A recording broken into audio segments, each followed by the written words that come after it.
So, from the title, you can tell what's on my mind. Um,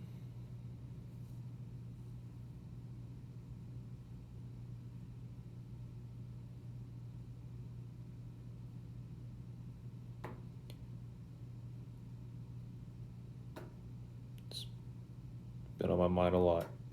I had to leave work earlier today. Um, the project that I'm doing right now, uh, kind of conflicting with uh, some of my coworkers that are also doing work. Um, their work absolutely takes priority over mine. Mine is a project that I'm initiating. Theirs is, I mean, they're here from Japan specifically to do this work. So I figured I could sit there and wait, but at the same time, my mind has just been elsewhere a ton. I've been trying to do what I can to distract myself, um, and that's been helped. I am at the end of my months long trip up here in Portland, which is why this is still a job vlog. And yeah, I'll talk about work a little just to make sure that it feels like a job vlog enough to have the title. But um, I flew X's up here for a week, and that was great. Um, and we'll get into that another time. But I wanted to record something while she was here, but I never got the chance. Um, she's been helpful, but I brought her to the airport this morning, and so all day at work, um,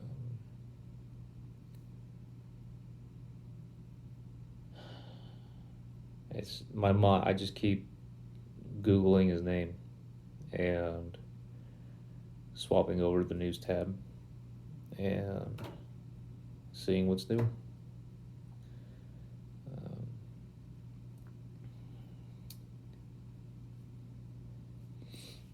I go home Friday, but I don't know. I don't know how work's going to look after that.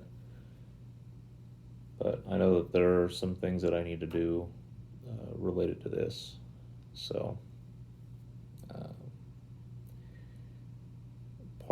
another reason why I decided to go home was my mind has just always been on this, and I'm too distracted, and I keep wanting to see, I keep wanting to look up stuff, I keep wanting to watch old games and such. And I know that so I left work, went home, or went to the hotel, tried to take a nap, and I'm back here now that it's 10 p.m. or whatever it is. Um, I could take, I can work on the, no one's here, so I can work on, I can work unimpeded. But I know that since I had already been thinking about doing another vlog up here anyway, and then this happened, and I wanted to share about this, that if I go in there right now, I'm just going to keep thinking about being out here to talk about it, even though at the moment I am alone in a room. This is first room, day one of the job. Excuse me, almost 2 years ago. Day one was in here, day two was in the next conference room. I'm going to just be thinking about talking about it. And you guys, I will be sharing this with you guys. So even though I'm not talking about it with someone in here, I'm sharing. And this is actually all going to be news to Exis as well.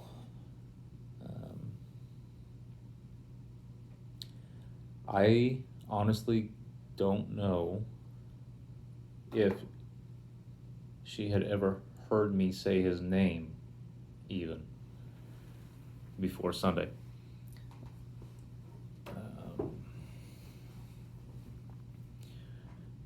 Her and I got together at the end of 2010, like the ass end, and so that meant that there were still, another 5.5 years of him playing left, but I wasn't. Excuse me. I hadn't been an NBA watcher since after Jordan left the second time, so there weren't games on in the house. She didn't really ever have a reason to talk to me about basketball. My accident, um, December 7th, 2006, was the day that I lost basketball. So I wasn't playing it. She has seen me play. There were way, way, way back, a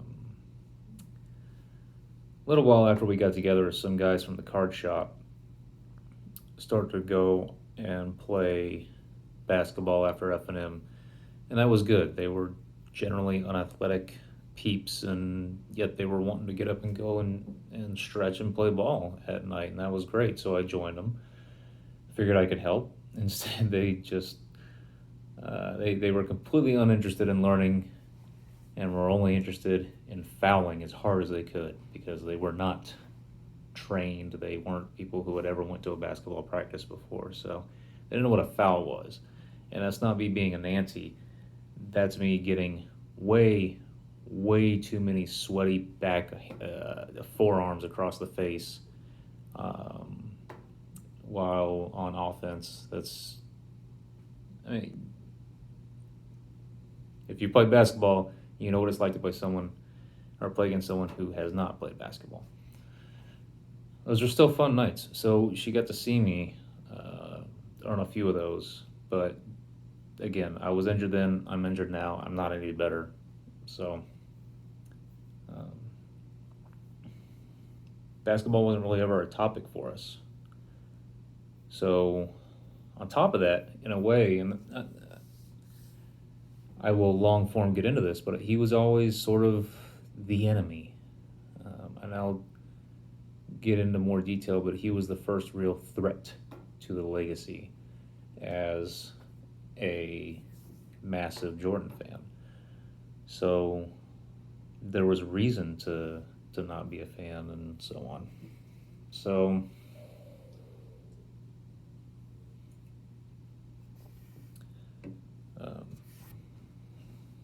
this is one of those incidents where I will always remember where I was. I was trying to think as I was driving over here how many of those are there? And the thing is, I think it's possible for there to be more of those in your life than you remember, because usually all it'll take is for someone to ask you, where were you when? And then it can jog your memory. But for some reason, I could only recall two prior to this, and they were obvious huge ones. Obviously, one greater and one smaller body count. But, I mean, that's not the important part. They're just, those tragedies that stick with you, and you remember when, or you remember where. And this is absolutely going to be one. And she was there. We were in the hotel room at the time, in between things, because I was doing what I could to fill her time here with stuff to do. We had went out that morning to spend time with one of my coworkers here. Went out somewhere pretty high up in my freaking rental car and shot some of his guns, which was, I shot guns, she shot guns, we shot some guns, and then we were done. I mean, it's just, unless we didn't set up any targets, we weren't trying to make any sort of a sport out of it. We didn't have, the guns weren't all extremely well tuned and with precision sights that we were adjusting, all that sort of stuff. So for us, it was a clip or two, and all right, well, let's start that 45-minute drive back. So we're in the hotel room, and I had a couple more things planned. Thankfully, those things, they still happened. We went and saw The Gentleman, and that was an extremely fun movie. And then we went into town in Portland to see Melanie Iglesias. First time I'd ever met her, and you guys saw that on Twitter, Instagram. So there were distractions, but even she got up on stage and before she started singing and said, "Rest in peace, Kobe." Because I think all three of them were from LA or are from LA. I know she's from New York, but she's been living in LA for a number of years. So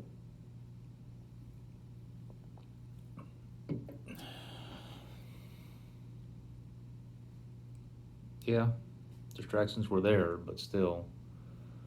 On Monday night, we didn't actually go out and do anything, I don't think. Tuesday night, we had a distraction. We went out to dinner with some of the coworkers here, but Monday night, I asked her to sit down with me and watch a video. Well, we'll get back to that in a sec. In between shooting and the movie on Sunday is when we found out. We were in the hotel room on the couch, and I think she taps me on the shoulder and just shows me her phone, and I'll have to find it, or I'll have to see if she can bring it up in her history, but it was the first story. And so she probably remembers it. I mean, she didn't get her phone back for 20 minutes. Now, no, that's not what she's going to remember it for. She's going to remember it when something extremely sad happened that obviously affected me in a way more than just another person in the general public. But she didn't get her phone back for 20 minutes because I was reading through the article. Because it felt like when Paul Walker died.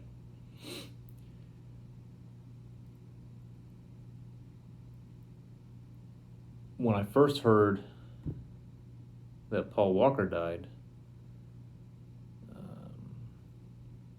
which I'm realizing now is not one of those moments I was talking about earlier, but it was weird because it was in stages. I first heard he died, and I thought, doesn't make sense.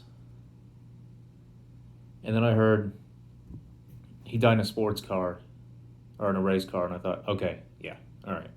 Someone's just really bad at tasteless jokes, and so, nah. Then another piece of the news crept in, and that was his friend was driving, they were doing it for a charity event, and I thought, okay,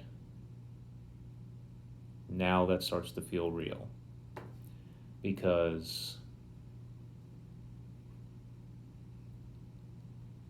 charity event, that means that there are people there. So anyone fact checking the story can make sure, oh, was this event even real? Yes, okay. Was he there? Yes, okay. Let's go check out all these people's Twitters and shit, because if this happened at an event, then...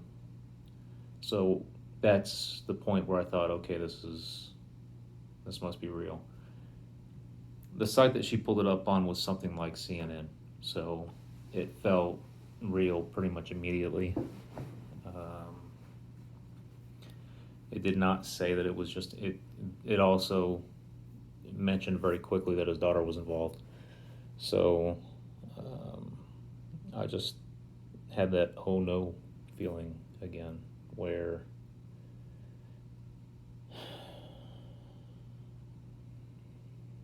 there are a lot of lives that could have been lost on Sunday that would have affected the NBA profoundly. But that would have been much more understandable, if that makes sense. Um, I remember reading the news that when Wilt Chamberlain died, he died in '99. He didn't get to see the new millennium, and I thought that that was terrible.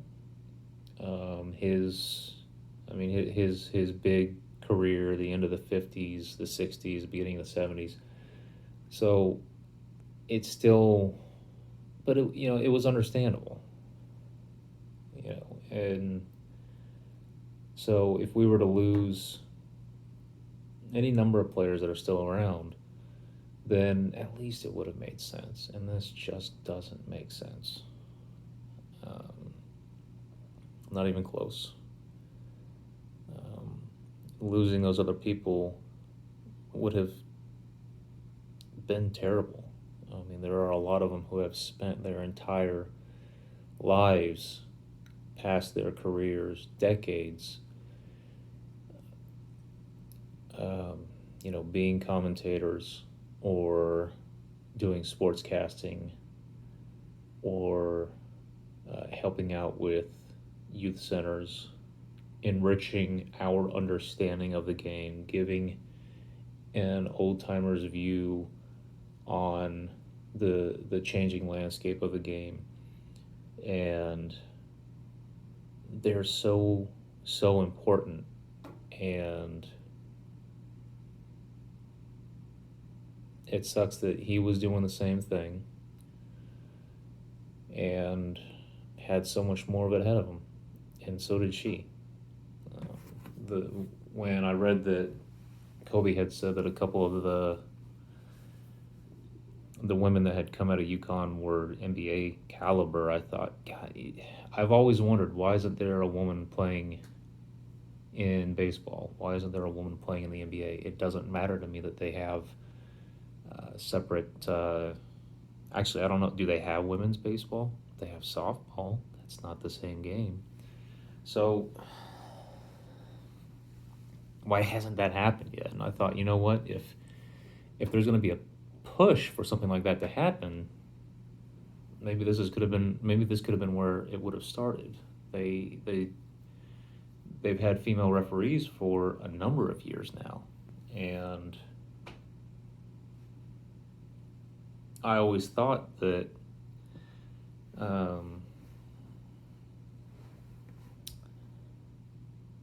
if there was a push for something like this, that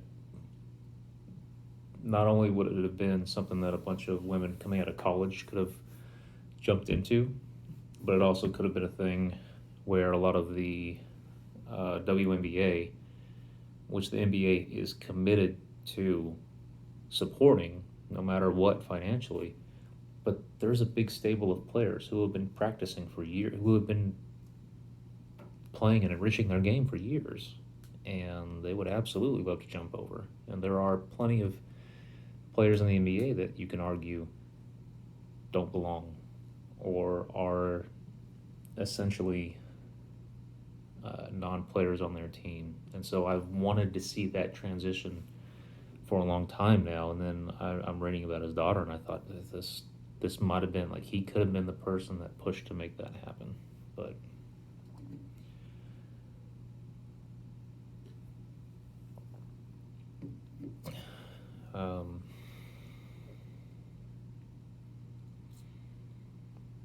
so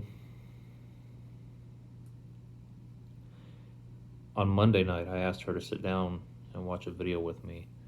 I had watched it on lunch when I was here, or on break Monday, and I wanted to share it with her, and it was a video. I don't remember. It's in my favorites, but I'm not going to link it or anything. It was because there are multiple like these on YouTube, and you should watch them all. but it was a video. It was about 15 minutes long, and it was showing a lot of what the teams were doing to honor him with a lot of 24-second and 8-second violations to start the game. And I thought that was great, that they did that. And it didn't, like, the video is 15 minutes of, sure, a little bit on the sides, but of just watching players stand there. And yet, because of what it is for and who it's about and what it is tied to, 3 minutes in, she was already wiping away tears, and they kept coming the whole time. And so, she was feeling the gravity of what it meant, and the fact that I was sharing it with her was just another way that she knew that this was important to me, despite the fact that I hadn't talked about him yet. So now I'm going to talk about him. And in fact, I'm going to post this tonight after I get back home. So you guys will probably be waking up to it. So her and I won't have this talk before this video goes up. So I guess this is kind of my way of talking about it. Basketball and I go way back, but it did kind of end for me in two different ways at two different times. The last time Jordan wore a Bulls uniform in '98 was when I stopped watching. I didn't really pick it back up when he started playing with the Wizards because I knew why he came back. He came back to basically be a player coach, and he was doing a lot more in the way of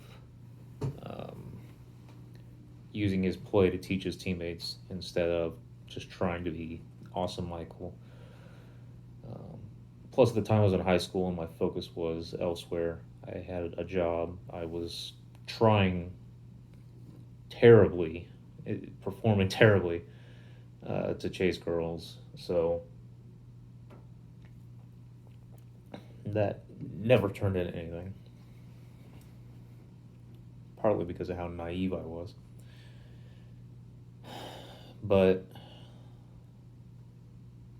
then the car accident happened that messed up my back, or further messed up my back. So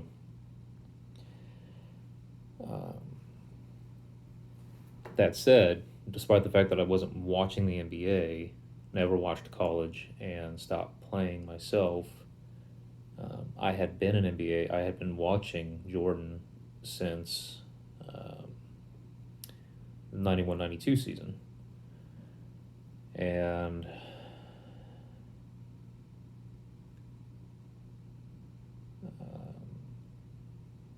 I started playing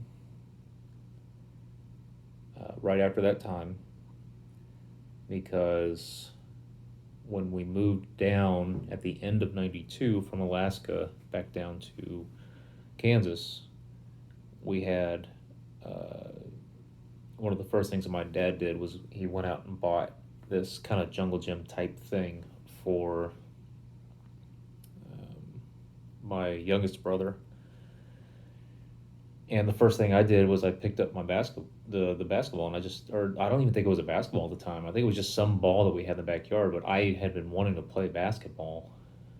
I had done it at school in the gym, and on the playground, I remember the Nordale Elementary in Fairbanks, Alaska. I wonder if it's still there. I wonder if the playground's the same as I remember it, but it had a couple of those, you guys will remember them, those weird-ass freaking square cone type things where you threw it up there and then it would come out of one of four and you would score based on what that number was on that piece. So it wasn't just who could get it into the gigantic hole up top the most often. It was also where does it fall out. So there introduced some chance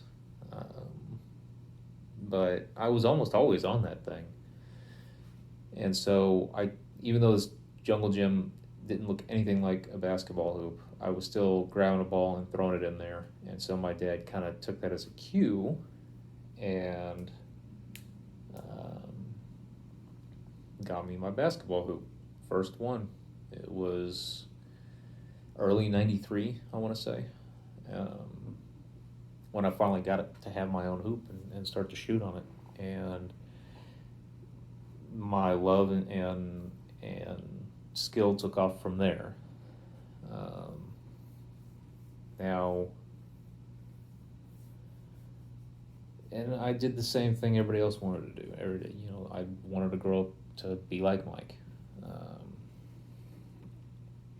I don't know if sports reporting changed after Mike came in, or if it's just when he started to win championships. As I was blooming into following the game, that's just also when I happened to notice this sort of thing. But I remember pretty quickly hearing about the next Michael. Now, I don't know if he was the one that did it, or he was the first one that started to happen with, or if there was always that sort of thing going on in the news, where in sports reporting, maybe there was a next Wilt Chamberlain, or the next Joe Namath, or the next Joe Louis, or whatever, going way back. But this was the first time that I was starting to hear of it. And so I remember a bunch of names in the 90s and being the next Michael Jordan. I remember Penny Hardaway being the next Jordan. I remember Allen Iverson being the next Jordan. I remember Latrell Sprewell being the next Jordan. I remember Jerry Stackhouse being the next Jordan. But, I was in that super young sports fanboy state where I thought, no, none of them. Allen was probably the one that I liked the most out of all of those, just because I liked his style and I liked how he played, but I still didn't think of him as the next Michael Jordan.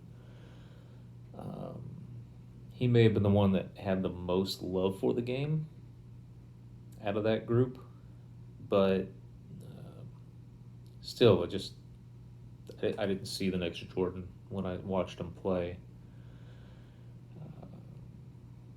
If he had another, 4 inches on him? I don't know, but he was great anyway.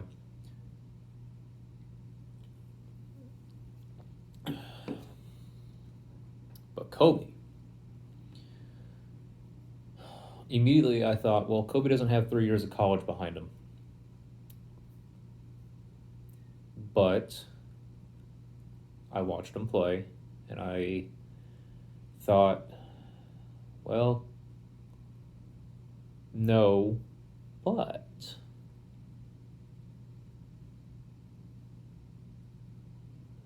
so that was the first time and then, even though I kind of stopped watching the NBA, I was still following for a while.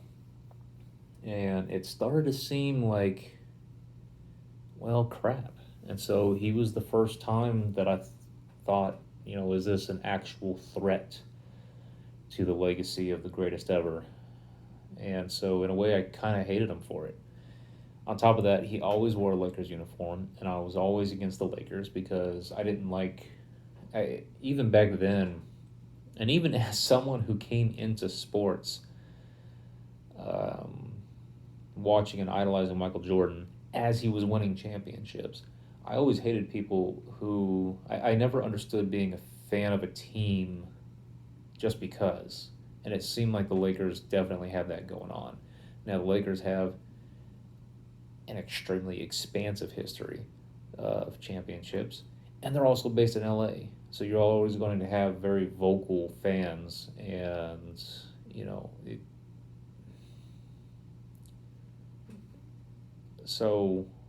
but I don't know, I still hated it. And so the Lakers were always just one of the teams to hate. And so were the Celtics. You know, they battled it out a lot in the 80s, and the Celtics also, I felt, it doesn't matter how long ago it was, if you want to talk franchises, they they've got a lot. So they don't need any more championships. They don't need any more banners in the rafters. So um, I didn't have a reason to be a fan of Kobe necessarily, especially since I wasn't actually watching anymore. When Jordan left the second time, there wasn't someone else that I had hung on to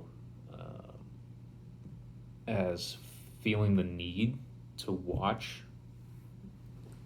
past Jordan leaving. And that's, I wouldn't have even had to leave the team. I mean, Pippen was another one that I loved watching, and his court awareness was outstanding. And watching his eyes would always be, very rarely were they looking directly ahead. And on top of that, he had this little head thing that he would do. He was always scanning the floor, and he was really, really good at seeing an opportunity, both on offense and defense. I think he was pretty much always just second to Jordan, I think, every year on steals per game. And this is not me fact checking, but I remember both of them always being defensive greats and getting a lot of steals. And I remember looking up some records, and I thought, okay, who had the season with the highest steals per game? I think, I don't know if it's been broken since, but I think I'm remembering correctly. But I always remember, um, I'm pretty sure it was an early '80s season. Maurice Cheeks on the Hawks, I think he had the highest, and always wanting Jordan to beat that. And I think also Maurice had the highest number of steals in his career at the time, but I might be wrong on that. And I'm sure it's soon being eclipsed. I think John Stockton passed him even, but um, I could be right on just about everything I just said, but that's just how I remember it. That's what I feel was correct. Um, but anyway,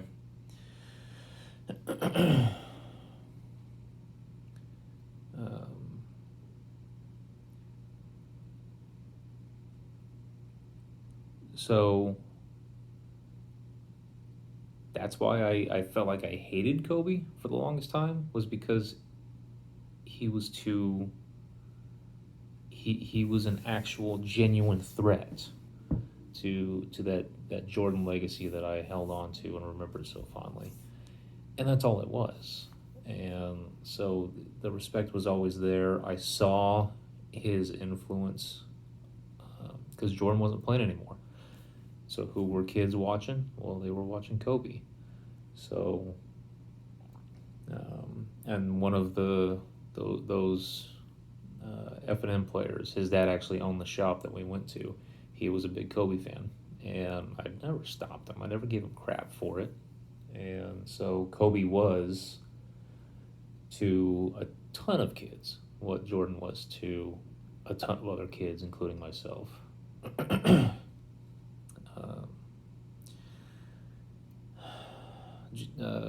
LeBron James, since slightly different in the way that he's got a couple inches and a couple dozen pounds on Jordan, and so in a way it feels different. It feels like you're comparing a guard and a forward, but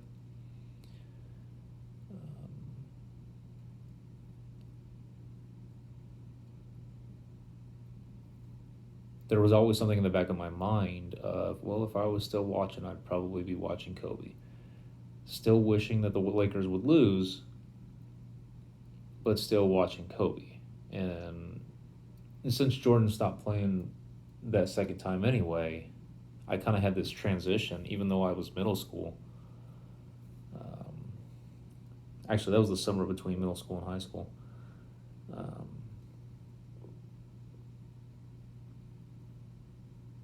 I get that right? I think so. Anyway, where in all sports, I stopped having a team. I just stopped picking teams. And what happened was that when I watched sports after that, which did happen obviously, my enjoyment of watching athletes play games grew.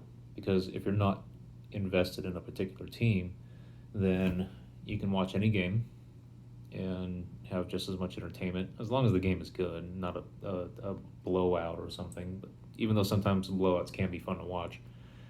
And two, you're never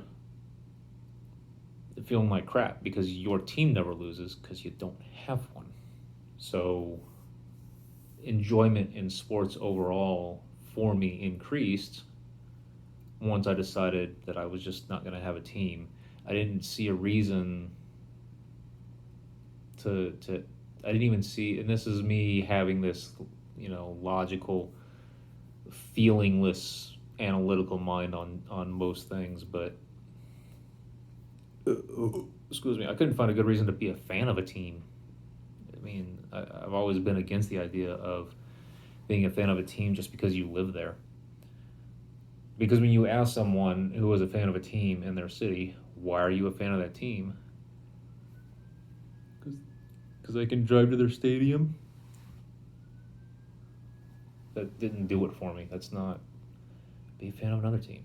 But I also thought, well, even though I did it growing up, being a fan of a whole team because of a player, maybe you want to see success for the player, but it is a team sport. To me, success for a player, I don't care if their team loses. If they're scoring 40 points a game, right? So, anyway.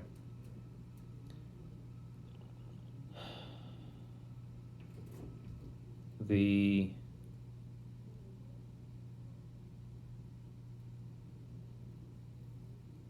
seeing highlights of him as the years went on, and they went on. He played most of his career after Jordan got his sixth title.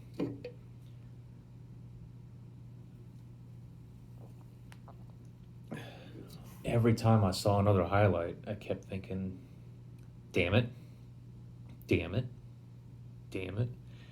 And there were a couple times where I would sit down and watch a game. And I just kept thinking, damn it. Because I kept seeing Michael and how he played. And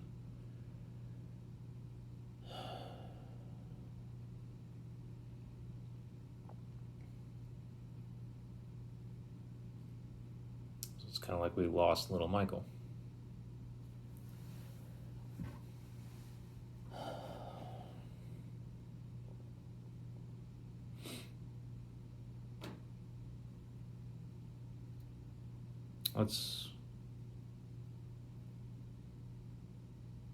That's where my head's been at.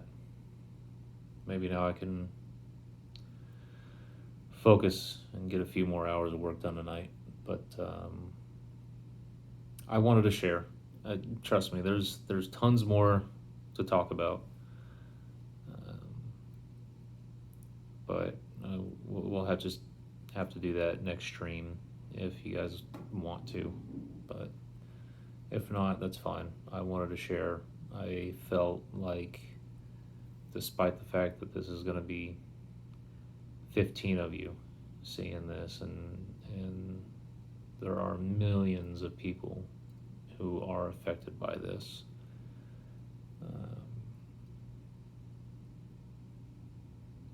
I guess if it was just a blip in your guys' feed, now you know that there is someone else that you know that actually was greatly affected by this. Because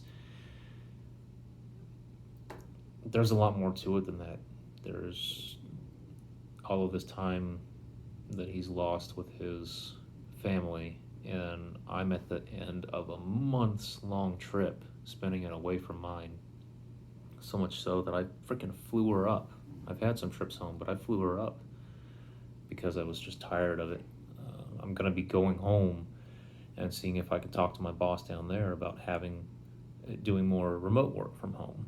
The work that I'm doing here is actually something that's going to cause me to spend a lot of time at the computer, and I'm going to need more screens for that. Well, guess what I got at home, guys? So that's hopefully he obliges, and that'll allow me to spend more time with her. Yes, I will be working when I'm working, but you guys just don't know how much. I'm on my second marriage now, and there are so many differences. You guys just don't know how much it means to just be able to get up every once in a while and walk over and just give her a kiss on the forehead, or for her to come over behind me and just wrap her arms around me for a few seconds. And I know that a lot of people deal with the same sort of remote stuff, but you know what? I'm getting off months of this, of actually not being around her, and even if he only obliges me for a little while, I'd still be greatly appreciated. And he can't do that anymore, and neither can his wife or his daughters, the remaining ones. And so, if you have been following along, you've heard so many people talking about, go grab a loved one and stuff. I'm finally going to be able to get back to mine. And yeah, my loved one was with me on the couch and handed me her phone to share this news. But that's just a chance happening. Had it happened a week earlier, she wouldn't have been. So,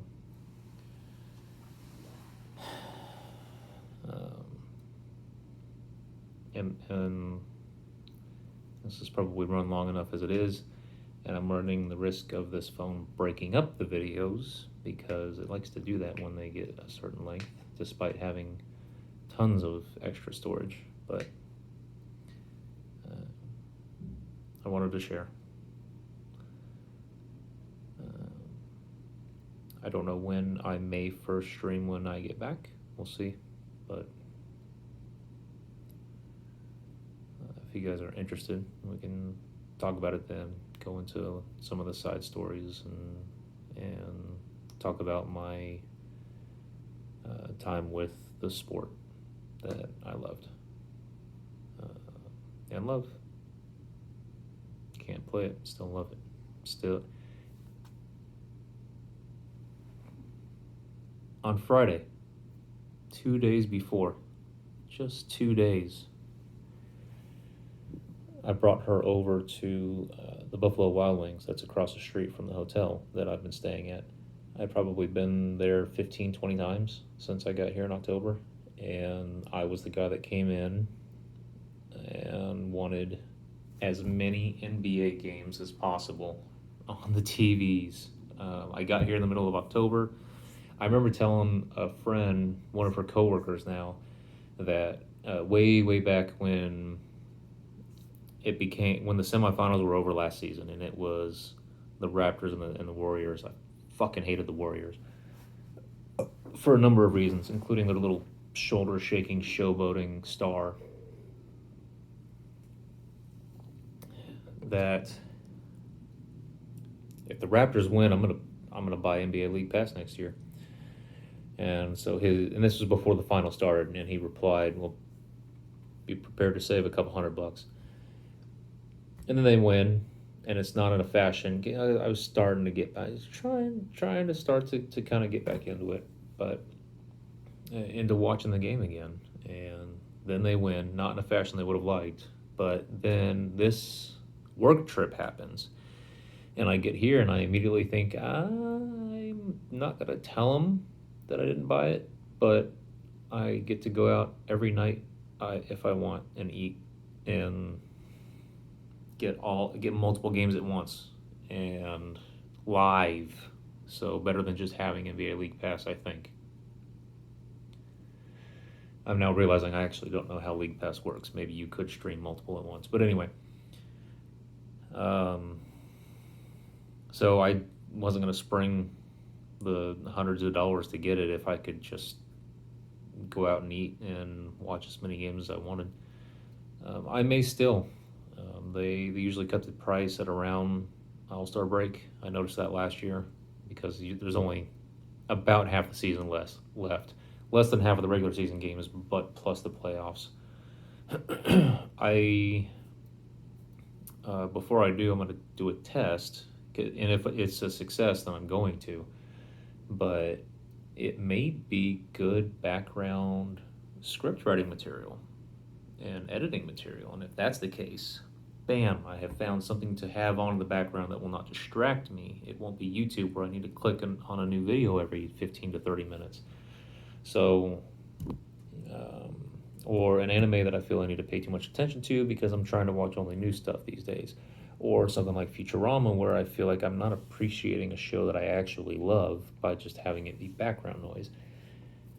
Basketball you can look over at once in a while because if something really awesome happens, the crowd will get louder, the announcers will go nuts, and they'll replay it 6 times. So I'm going to test it. I think that might be good. But anyway, all of why I'm saying that is because when we sat down and I think the last game of the night was kind of just ending, but they were still playing other stuff on ESPN, and they were playing a women's college game. So there were games playing. I was looking up at the screens. This was Friday night. And I told her, I simply said, I miss playing. And she didn't even say anything. She just reached a hand over and started rubbing my back. And, she knew, she's seen all the Jordan memorabilia. I showed her, you guys might have seen it when I did the stream, but I showed her a lot of the clippings that I had when I was growing up. Newspaper clippings. I would get them from school, I think, or I would ask my parents to buy them if something happened really big the previous day. I would ask my parents to buy the paper the next day, or grab it from work or something, so I could cut them out. And I had that stuff taped up on my wall, and so she knows how important the game is to me, and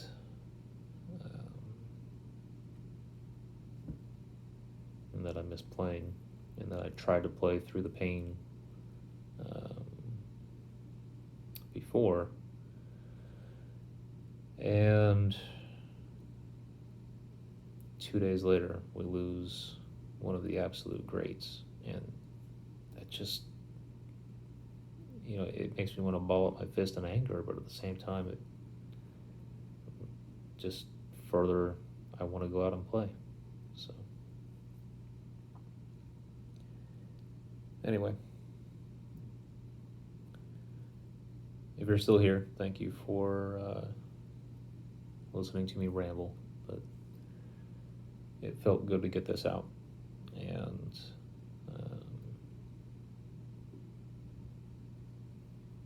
a bunch of people, a bunch of celebrities, a bunch of ex-players and such are giving their memories, and I'm just thinking, everyone feels like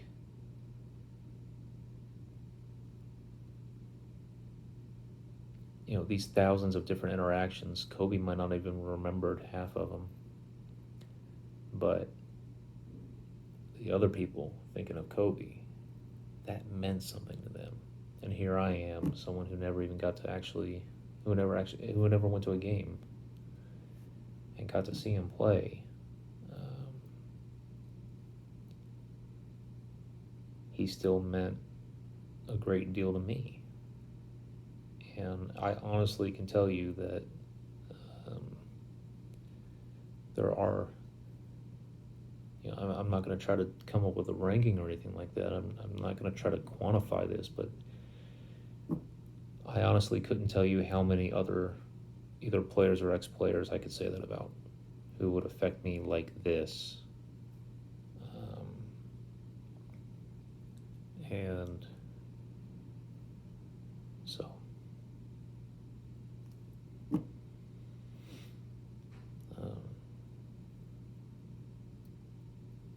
I guess we'll see what the next few days brings, because I might be on this for quite a while. So, whatever the NBA does at the All-Star game, I'm gonna try to watch. Unfortunately, I'll be in the air when the Lakers first play on Friday, and they play Portland actually. So I won't get to see that. I'll just hope that someone uploads it after or something. I don't know.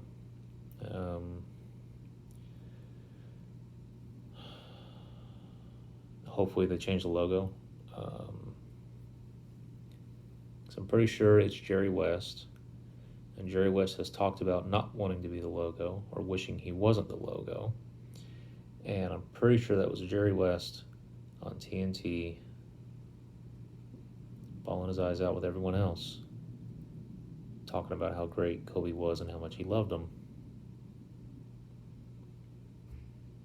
I mean, why not? Why not make Kobe that logo instead? So, I don't know. We'll see what happens. The whole rest of this season is going to be about him. And I can guarantee you every opening night announcer next season is going to be talking about it too. So, I'm interested. And I think that I was already on the way. I hadn't bought the league pass because I didn't need to, but I mean, I was already pretty much back into the game, and now it feels more personal, and it makes me want to make the effort to get out there and actually get onto a court and start shooting around again. So,